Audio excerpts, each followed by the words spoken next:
Hello everybody and welcome back to my channel, Just Draw Something, where we learn to draw together. Alright guys, we will be doing a continuation of drawing anything with basic shapes. Now, the important thing to remember is that using basic shapes is the key fundamental in learning how to draw faster and learning how to draw more efficiently. If you can view the world in basic shapes, you will be able to build your mental reference library just by understanding the basic shapes of objects. Alright guys, I am going to be using my iPad Pro. I will be using Procreate. Now it is not necessary to use Procreate. If you're using a pen and paper or a pencil and paper, then make sure to sketch lightly so that way you can erase any mistake lines or guidelines that you may have drawn. It is also awesome if you have Paint Toolsite or if you have Photoshop. It doesn't matter which one you have, just as long as you start drawing. Alright guys, let's go ahead and get started. Here we go. So we are starting off here with just drawing some of the basic shapes. A triangle, a circle, and a square. These are pretty much the three shapes you need to be able to learn to draw everything in life. Life is pretty much a triangle, circle, and square when you break down almost every single object. It is important to learn these in their 3D forms as well. For a triangle, it would be a cylinder triangle, which is the one I drew with a circle, and then a pyramid structure, which is the one I am drawing now. For a circle, it might be a little bit different because shading makes the form happen on a circle, and then the square on a cube is just two more squares on each side.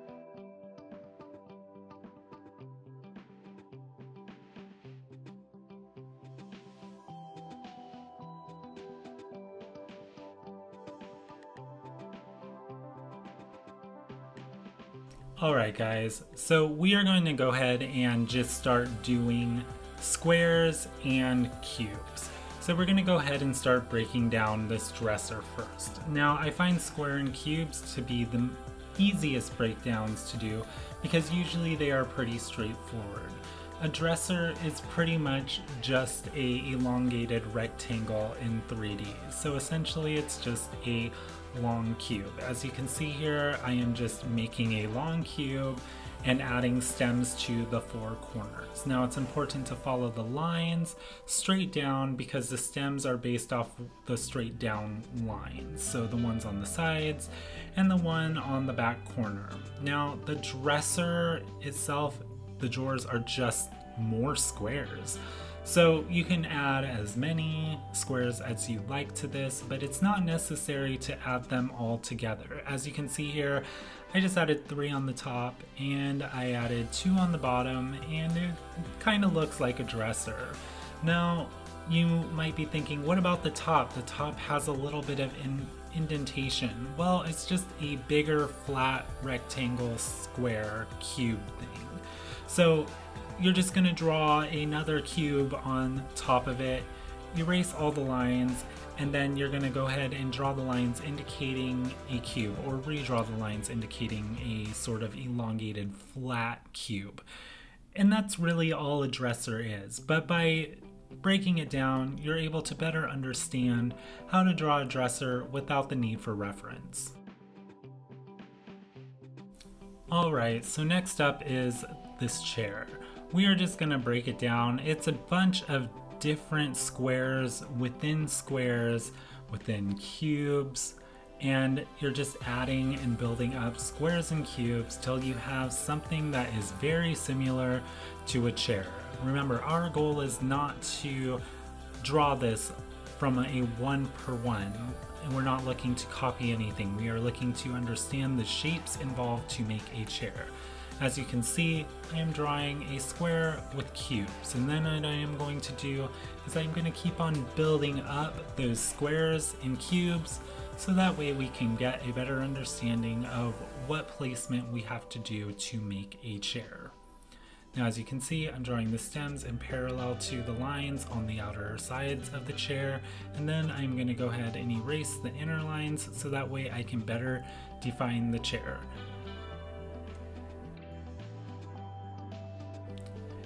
if you'd like, go ahead and spend some time redefining the chair. Now, it's not important to do that, but if you want to make a good chair for your first time, go ahead.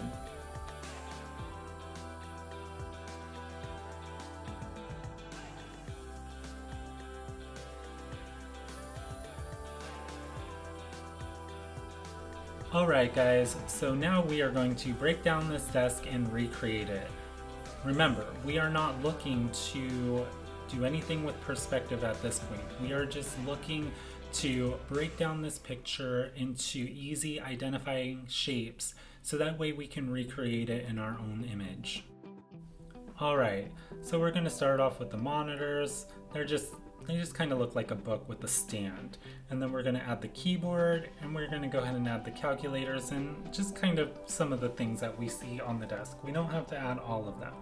Remember, if you're drawing a table and the computer and all that, you're going to want to make sure your diagonal lines that are laying flat on the surface are replicated when you are drawing your desk and your computer. As you can see, I am following those lines while I'm making the desk, and then drawing the stems straight down just like the picture. Alright guys, into triangles. So triangles, there's a lot of things that can be done with triangles, like pyramids. That's the first thing people think of. So I just took a picture of the pyramids on Google and I just outlined them in triangles. Very simple, very easy, will allow you to create quite a bit of scenery. Next is a hanger, which is a triangle with empty space, and a dress is just two triangles stacked upon each other in opposite directions. Really easy to make dresses, guys, I promise.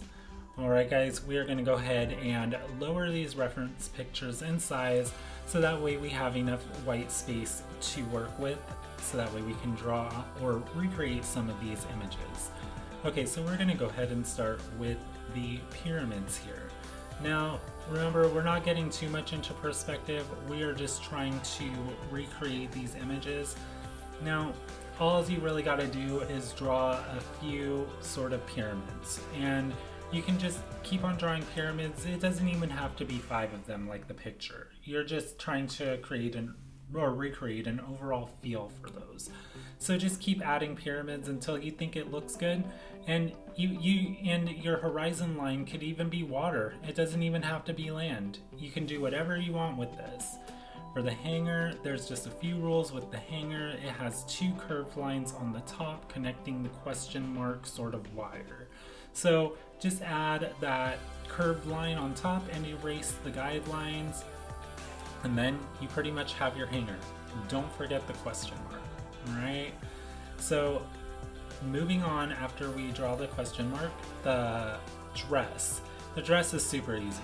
You can just draw 2 opposing triangles. Just make sure the bottom one is much bigger than the top one, because a female silhouette tends to go in and then go out. So just erase the middle line where they overlap, and then you can start filling in minor details on the dress. Maybe you want a ribbon, maybe you want a bow, maybe you want all of those things. Maybe you want some shoulder straps. You can just keep adding to it, and it just keeps getting better and better. Well, in some regard. Some people are not personal or fashion designers, especially myself. But as you can see, you can keep adding to it, and then you have a better dress than when you started.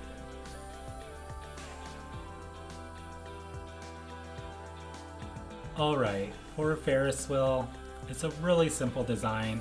If you wanted to get further reference for drawing a Ferris wheel, it's simple as looking at a tire for a bike or a tire for a car and sort of just moving the tire around in sort of a space so that way you can see the 3D representation of it.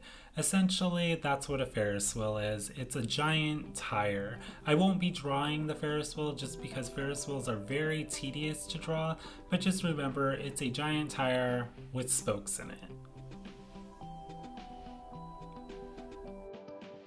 Grapes are another fun thing to practice. I will tell you that they are very complicated yet easy. The easy part is drawing grapes. The hard part is painting them to look like grapes. I personally have tried drawing grapes and they look like a bunch of olives on a twig. It's not very fun, for me anyways. So the next is this sort of egg chair. It's essentially just two circles drawn together, and then there's a little chair in there. Not much of a challenge, but it's a pretty easy drawing. I would say definitely practice the egg chair. Alright guys, so I touched on this in my last video, but I really wanted to go ahead and go over it slightly again, is to make sure you know how to draw cylinders. They are literally in everything. They are in a pyramid, they're in your arms, they're in your fingers, they're in everything. So as you can see here, I'm combining some of the shapes that we have talked about this lesson to draw sort of a basic structure of a human. So right now I am drawing both of the arms. It is always important to draw the unseen. Always draw through your work if you're not familiar with anatomy. The hands are essentially two triangles, and then the arms are essentially triangle cylinders. And then from there we're going to go ahead and draw a center line for the torso area and the head, which is essentially a circle. Then we're going to move down, draw a cylinder, triangle, or pyramid for the hips and pelvis area. And then we're going to draw triangular cylinders down for the legs and triangles pretty much for the feet. And that's how you add these shapes to a complicated structure. It's always good to break them down from the reference picture. So that is the end of the video. Hopefully you learned something new. By breaking down reference pictures into their basic shapes, it will give your mind an idea on how to draw these without reference. As always, feel free to leave feedback and critique in the comment section below. Also, drop a comment of what you would like to be drawn, and I will learn how to draw it, and I will teach you how to draw that item. As always, like, subscribe, and hit that bell for notifications. Have a great day, guys.